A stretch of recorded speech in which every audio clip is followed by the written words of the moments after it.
जा सकते, अगली पीढ़ी के लिए हम क्या वातावरण लेके जाएंगे। और हमारी संस्कृति के अंदर वैसे भी पर्यावरण का बहुत बड़ा महत्व है, तो इस विशेषता को आगे बढ़ाते हुए और माननीय प्रधानमंत्री जी के आह्वान को आगे बढ़ाते हुए, माननीय मुख्यमंत्री जी के आह्वान को आगे बढ़ाते हुए, ये बहुत ही एक महत्वपूर्ण दिन है और कार्यक्रम है। इसमें इसकी सराहना की करी जानी चाहिए, और ताकि ज़्यादा से ज़्यादा लोग और विशेष तौर पे युवा पीढ़ी जुड़े और इसका महत्व समझे कि हमारे जीवन के अंदर इसका क्या महत्व है और आने वाले समय में आने वाली पीढ़ी के लिए क्या महत्व है। अक्सर देखा जाता है पौधे लगा तो दिए जाते हैं लेकिन वो सर्वाइव नहीं करते, सर्वाइव रेट काफ़ी कम है। देखिए, ऐसा है कि ये तो वो वाली बात हो गई कि अगर सर्वाइवल रेट कम है तो इसलिए हम पौधारोपण करना ही बंद कर दें, ये बात सही नहीं है।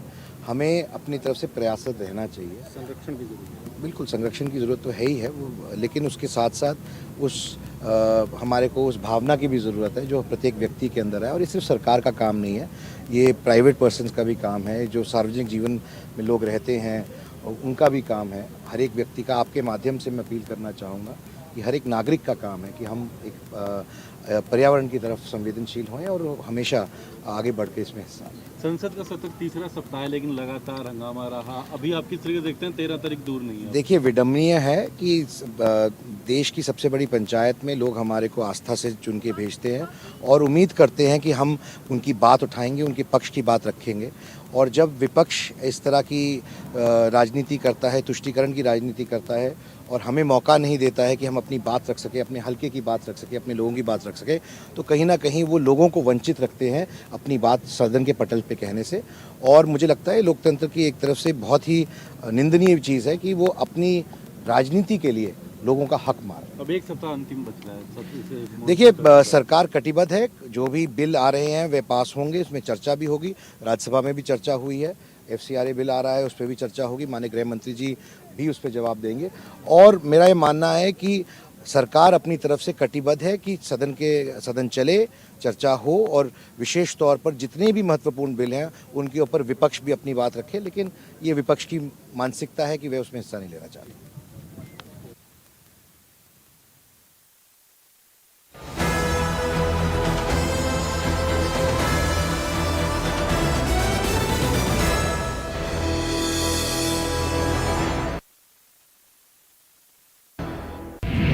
दिन भर जानकारी आपको दे रहे हैं, जहां बहादुरगढ़ से ये बड़ी अपडेट आपको बता रहे हैं। सांसद कार्तिकेय शर्मा का बयान सामने आया है, जहां सरकार अपना काम कर रही है। बड़ी अपडेट आपको दे रहे हैं लगातार। सांसद कार्तिकेय शर्मा ने राज्य स्तरीय वन महोत्सव के उपलक्ष्य में यह बयान दिया। बहादुरगढ़ से बड़ी अपडेट।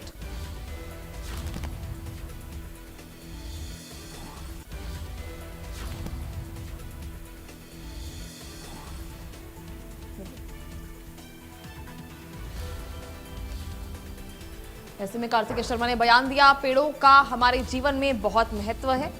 युवा पीढ़ी को महत्व समझाने की कोशिश लगातार की जा रही है। तो ऐसे में कार्तिकेय शर्मा पौधारोपण उन्होंने किया, जहां पौधारोपण हर नागरिक का कर्तव्य है। इस बात की भी उन्होंने अपील की कि सभी जो है पौधारोपण करें और आम जनता पौधारोपण करेगी, जिससे पर्यावरण संरक्षण का संदेश जो है सभी तक पहुंचेगा। ऐसे में उन्होंने युवाओं को लेकर भी बात कही, जहां राज्य स्तरीय वृक्षारोपण किया गया। ऐसे में पेड़ों को हमारे जीवन में बेहद महत्व है। युवा पीढ़ी को महत्व समझाने की एक कोशिश, एक पहल जो है वो की गई है। तो ऐसे में सांसद कार्तिकेय शर्मा ने ये बड़ा बयान दिया है, जहां राज्य स्तरीय वन महोत्सव कार्यक्रम में वे शामिल हुए थे। इस दौरान उन्होंने पौधारोपण किया और साफ जाहिर किया कि सरकार लगातार अपना काम कर रही है। और पेड़ों को लेकर भी उन्होंने कहा कि हमारे जीवन में पेड़ों का बहुत महत्व है और युवा पीढ़ी को भी ये महत्व समझाने की कोशिश लगातार की जा रही है।